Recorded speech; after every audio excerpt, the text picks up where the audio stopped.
Hello friends, ரொம்ப பரபரப்பாக போயிட்டுருக்குற மகாநதி சீரியலில் இன்றைக்கி நல்லா நடந்துச்சு. ஷார்ட்டாக ரிவ்யூ பார்க்கலாம்.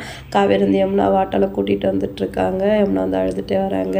என்னடி எப்படி எக்ஸாம் எழுதுறேன்னு கேட்குறாங்க. அதுக்கு யமுனா வந்து கோவமாக பதில் சொல்கிறாங்க. நீவினும் வந்து இந்த மாதிரி என்னை கார்னர் பண்ணிவிட்டு எக்ஸாம் எழுத சொன்னால் நான் எப்படி எழுதியிருப்பேன் அப்படின்னு சொல்லிட்டு யமுனா அழறாங்க.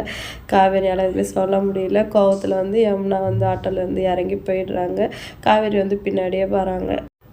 அடுத்த சீனில் வந்து காவேரி வந்து ஆஃபீஸ்க்கு போகிறாங்க. இன்னும் அப்செட்டாக தான் இருக்காங்க. விஜய் வந்து அவங்கக்கிட்ட ஆதார் கார்டு கேட்குறாரு. ஆஃபீஸ் பர்பஸ்க்காக தான் அப்படின்னு சொல்லவும் காவேரி வந்து அனுப்பிச்சி விட்றாங்க. நீ இன்னும் அப்செட்டாக தான் இருக்கியா? எந்த ப்ராப்ளமாக இருந்தாலும் 10 நிமிஷத்தில் சரியாயிடும்ல. அந்த காவேரியை தான் எனக்கு தெரியும். இந்த காவேரி எனக்கு ரொம்ப புதுசாக இருக்குது அப்படின்னு சொல்லிட்டு விஜய் சொல்கிறாரு. அதுக்கும் காவேரி வந்து எதுவும் பிரச்சனை இல்லை அப்படின்னு சொல்லிட்டு மனசுக்குள்ளேயே இவ்வளோ பண்ணி வச்சுட்டு நீ ஏன் இப்படி இருக்கன்னு என்னை கேட்குறீங்க அப்படின்னு நினச்சி விஜய் வந்து காவேரியோட ஆதார் கார்டு பார்த்துட்டு சர்ப்ரைஸ் ஆகிடுறாரு. உனக்கும் நெக்ஸ்ட் மந்த் பர்த்டேவா? உனக்கும் ஒரே மாதத்தில் பர்த்டே. பரவாயில்லையே, உன் பர்த்டே முடிஞ்சு ஒரு வாரத்தில் என் பர்த்டே வருது அப்படின்னு சொல்லிட்டு விஜய் வந்து ஹாப்பியாக சொல்கிறாரு. அதுக்கும் காவேரி எந்த ரியாக்ஷனும் கொடுக்காம போயிடுறாங்க. விஜய் அவங்க மேனேஜர் கிட்ட வந்து அவங்க வைக்க போகிற விலாஸில் வந்து ஒன்று பிளாக் பண்ணி வைங்க, அதை காவேரி பேரில் ரிஜிஸ்டர் பண்ணணும், அவகிட்ட எதுவும் சொல்ல வேணாம் அப்படின்னு சொல்கிறாங்க. ஆமாம் சார், மேடம் இதை பற்றி முன்னாடியே விசாரித்தாங்க, ஆனால் 1 crore மேலேன்னொடனே ஷாக் ஆகிட்டாங்க அப்படின்னு சொல்லிட்டு சொல்கிறாரு. நீங்கள் சர்ப்ரைஸ் கிஃப்ட் கொடுக்க போகிறீங்களா அப்படின்னு கேட்கவும் விஜய் வந்து ஆமாம் சொல்கிறாரு. இந்த பிரச்சனையை வந்து சீக்கிரமாகவே டைரக்ட் வந்து முடிச்சு வச்சா நல்லாயிருக்கும். விஜயும் காவேரி இந்த மாதிரி பார்க்கவே முடியல. அடுத்த சீனில் வந்து யமுனா வந்து அழுதுட்டு கட்டில் படுத்துட்ருக்காங்க. அவங்க அம்மா பாட்டியும் எப்படி எக்ஸாம் எழுதுன்னு கேட்குறதுக்கும் சரியாக பதில் சொல்லலை. அவங்க வந்து திட்டிட்டு கோவிலுக்கு கிளம்பி போயிடுறாங்க. இப்போ கங்கா வந்து யமுனாவை உட்காராச்சு பேசிகிட்டு இருக்காங்க.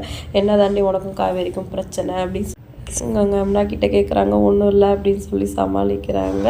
என்ன சொல்ல மிஞ்சி போனால் தலைவலிக்கு சாக போகிறேன்னு சொல்லுவேன். இப்படியே சொல்லிட்டு இருந்தால் நானே அப்படின்னு சொல்லிட்டு எங்கேயாவது போய் ஒன்று தள்ளி விட்ருவோம் அப்படின்னு சொல்லிட்டு யமுனாவை திட்டுறாங்க.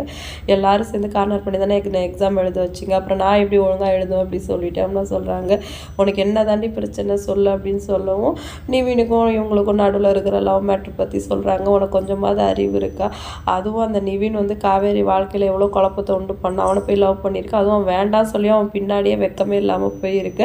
அவனை கல்யாணம் பண்ணி வைன்னு காவேரிக்கிட்ட வேற சத்தியம் வாங்கியிருக்கா. அவளுக்கு எவ்வளோ வந்து தர்ம சங்கடமாக இருந்திருக்கும். உனக்கு கொஞ்சம் கூட அறிவு இல்லையா சொல்லிட்டு யமுனா வந்து கங்கா திட்டுறாங்க. உண்மை தெரியாமல் பேசாதக்கா அப்படின்னு சொல்லிட்டு யமுனா வந்து கோவமாக சொல்கிறாங்க. என்ன தான் நடந்துச்சு சொல்லு, இவ்வளோ சொல்லிவிட்டு அதையும் சொல்லு அப்படின்னு சொல்லிட்டு கங்கா கேட்கவும் யமுனா வந்து சொல்கிறாங்க. அதை கேட்டுட்டு வந்து கங்கா ஷாக் ஆகிறவங்க. கண்டிப்பாக வந்து காவேரி பக்கம் இருக்கிற நியாயத்தை வந்து கங்கா புரிஞ்சுக்குப்பாங்க அப்படின்னு நினைக்கிறேன்.